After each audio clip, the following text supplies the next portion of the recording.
Hello guys, আমরা এখন ভিতরে ফিনিশিং কাজ চলছে প্লাস্টারের। তো বিশাল গরম, এটা মামু প্লাস্টার করছে। মামু কিছু বলবে গো? কেমন গরম, কেমন গো? প্রচুর গরম, দেখতে পাচ্ছ শরীর অবস্থা একদম ফাটাফাটি। তাপ লাগছে, একতলা বাড়ি তো বিশাল তাপ, প্রচুর গরম। তো আমরা খুব কষ্ট করে ভিডিও করছি ভাই, জানে না, একটু সাপোর্ট করে দেবা, লাইক কমেন্ট শেয়ার করে দেবা।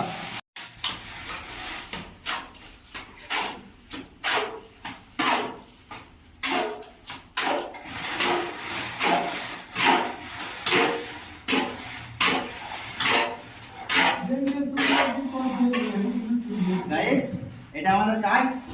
এই যে দেখতে পাচ্ছ গরম, কান্না ফাঁকা একটা নেই। এই জিনিস কাজ কাজ কাজ কাজ